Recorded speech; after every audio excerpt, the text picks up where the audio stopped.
Pak Ketua Komisi 5 dan segenap anggota Komisi 5 yang kami banggakan, yang Pak Menteri dan jajarannya yang kami banggakan. Saya berangkat dari halaman 15 saja langsung Pak Menteri,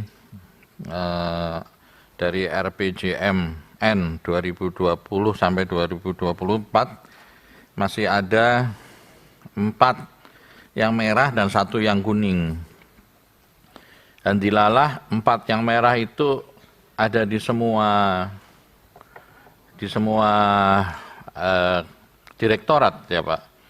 Yang pertama penyeberangan baru, ini kan perhubungan darat. Penyeberangan barunya masih 30%. Ya, masih banyak dari yang direncanakan 36, baru 11 yang terrealisir. Saya kira ini catatan penting karena pasti ini daerah-daerah kepulauan, ya. Dan daerah kepulauan ini satu-satunya alat transportasi ya pelabuhan ini. Ini pelabuhan feri kalau nggak salah, pelabuhan penyeberangan ini. Jadi tentu gimana caranya harus dikejar ini. Saya mendukung program-program yang terkait dengan pemenuhan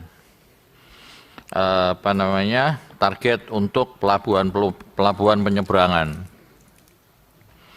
Ya, bahkan ada di antara pelabuhan penyeberangan itu yang dia masuk dalam KEK. Jadi kondisi ininya pariwisata sangat bagus, tetapi nggak selesai pelabuhan penyeberangannya, masih menunggu readiness kriteria lahan dan jalan akses. Saya kira mungkin Pak Menteri, harapan saya bisa dipercepat ini. Kalau readiness kriteria ini kan kriteria ya, bisa dipercepat lah. Karena Pemda itu sudah menyiapkan lahan, kemudian transportasi juga begitu. Pasti dia sudah tercapai ininya, barang itu pasti sudah bisa digunakan. Kalau nggak bisa digunakan kan sayang gitu. Oleh karena itu mohon ini dipercepat agar tidak terlalu merah seperti ini. Dari 36 target ada 11. Dan saya kira kami mendukung setiap penyelesaian secepatnya ya oleh jajaran Pak Menteri. Yang kedua, jalur kereta api akumulatif ini masih 11%, jauh juga ya Pak Menteri ya. Kurangnya 11% apa masih dikerjakan 11%? Wong targetnya 7.000 yang sudah dikerjakan 6.000. Ya kan, mungkin kurangnya ini. Ya, bukan yang baru dikerjakan 11%, ini mungkin kurangnya Pak Menteri. Ini salah ini. Jadi kurangnya mungkin 11% ya. Ini yang tahu Pak Menteri ini. Saya hanya mengingatkan double track ke Jawa Utara dan Jawa Selatan. Jawa Utara sudah selesai. Double track Jawa Selatan sekarang sudah sampai sepanjang ya. Nah, tetapi PNBP kalau kita sambungkan dengan PNBP kereta api itu yang masih diantaranya yang rendah. Kemarin saya datang ke Pelabuhan Pelindo di Perak dan ke Gresik, ke arah Gresik. Di sana bermunculan bermunculan pelabuhan-pelabuhan baru Pak Menteri. Bahkan ada proyek nasional besar JIIPE kalau nggak salah itu pelabuhan. Ada pelabuhan Curah, ada pelabuhan Peti Kemas, dan seterusnya. Saya melihat tidak ada connectivity dengan kereta api, Pak Menteri. Sayang sekali, ya. Jadi double track utara, Jawa Utara itu kan lewat Gresik sampai Surabaya. Itu tidak ada perencanaan yang menyambungkan antara kereta api ini dengan pelabuhan-pelabuhan yang sangat canggih tersebut, termasuk Teluk Lamong yang sudah beroperasi, yang dioperasikan oleh Pelindo. Saya memberi catatan khusus bab ini karena tadi banyak teman mempermasalahkan terkait dengan odol. Odol ini akan jadi bom waktu yang berbahaya untuk masa depan. Sekarang kalau kita lewat tol Surabaya Jakarta sudah akan banyak sekali odol, ya truk-truk besar, ya kontainer-kontainer. Kalau kontainer standar, ya, tetapi ada truk-truk yang ada yang tidak standar, panjangnya. Ya, maksud saya begini, cobalah dibuat sebuah renstra kereta api, agar kereta api ini bisa menjadi sarana alternatif agar angkutan logistik itu tidak bertebaran di jalan raya yang membahayakan seperti itu, Pak Menteri. Saya kira pembicaraan ini sudah bertahun-tahun yang lalu pernah kita buat. Jadi adakan sebuah renstra kereta api yang nyambung dengan pelabuhan. Ya, dan ini akan menambah penghasilan kereta api PNBP. Kenapa? Karena sekarang ini kereta apinya kan baru kereta penumpang yang banyak. Maksimal kereta penumpang. Saya setuju misalnya, oke lah kereta cepat Jakarta, Bandung, bahkan nanti diperpanjang sampai Surabaya, oke. Nah, jalur lama itu dipakai untuk memaksimalkan angkutan barang. Ini kan membuat jalan-jalan itu akan berkurang sekian persen angkutan darat logistik yang membahayakan. Beberapa waktu yang lalu masuk laporan bahwa banyak kecelakaan di Cipali. Ya, Cipali itu termasuk ruas jalan tol yang paling banyak menyebabkan kecelakaan. Jangan disalahkan supir yang selalu, Pak. Tolong Pak Dirjen Perhubungan Darat dicatat. Siapa nanti Kakor Lantas kalau kita diskusi selalu yang disalahkan human error, sopir, mana supir ngantuk dan seterusnya. Bukan Pak, coba penjenengan sekali-sekali pakai mobil ngalem jalan, banyak sekali truk-truk odol itu yang lampunya itu tidak nyala. Iya, bahasa orang Jawanya mendrip-mendrip. Apa itu bahasa Indonesianya mendrip-mendrip? Pak Dirjen Perhubungan Darat, tolong yang begini ini di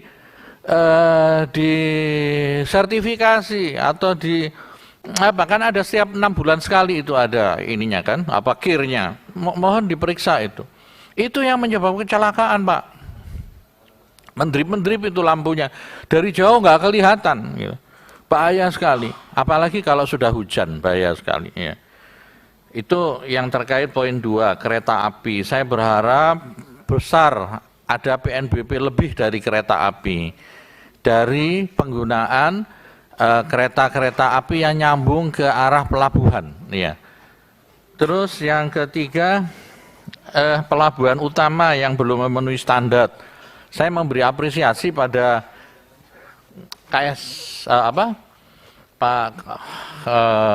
KSOP yang berhasil menaikkan PNBP yang cukup tinggi.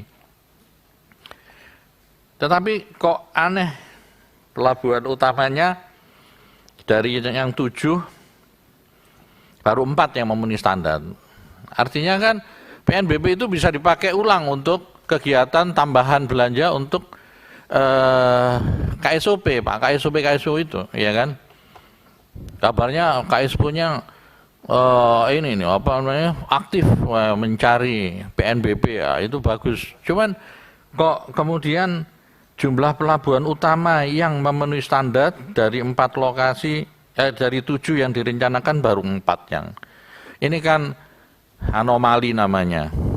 Sementara kalau tadi itu kereta api PNBP-nya rendah, tapi proyeknya banyak sekali dan belum optimal masuk ke bandara. Saya kira mohon ini dimasukkan ke dalam perencanaannya Pak Menteri, Renstra Pak Menteri. Saya mau bantu, kalau Pak Menteri mempersilahkan saya bantu buat Renstra kereta api ya masuk ke pelabuhan itu.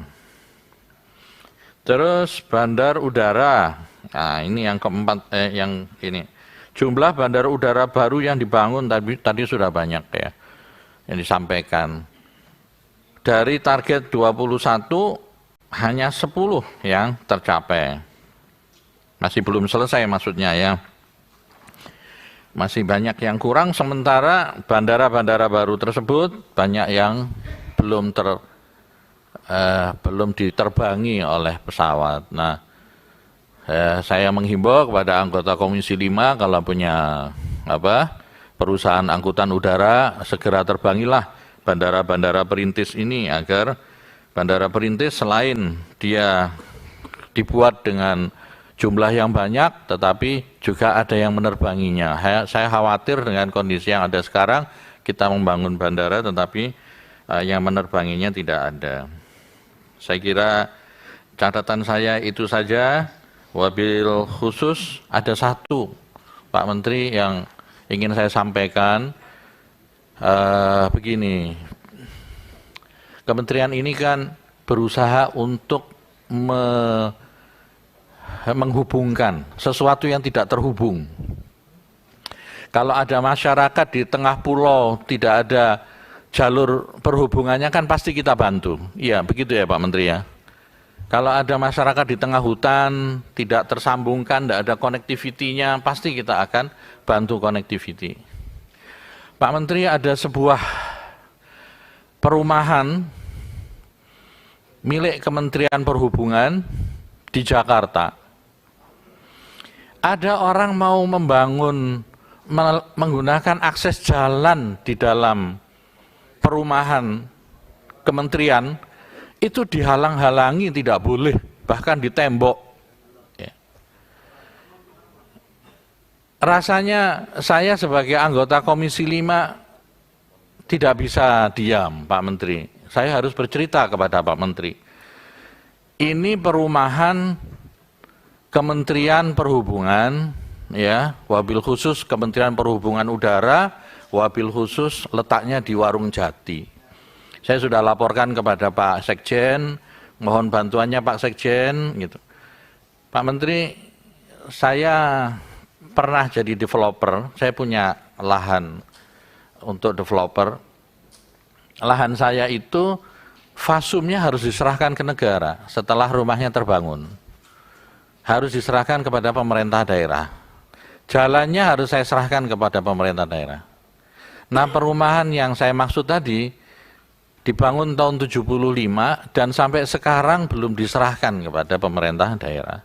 Sehingga ketika ada orang yang dulu beli tanah di situ harus lewat perumahan tersebut, kemudian ditutup, maka dia tidak bisa punya akses lagi. Ada akses mungkin jalan kecil. Saya sebagai anggota Komisi 5 kepada Pak Menteri minta keadilan lah, tolonglah Pak Menteri, dan saya sudah sampaikan kepada Pak Dirjen dan mungkin Pak PLT Dirjen Udara waktu itu, ya, cuman sampai sekarang masih belum bisa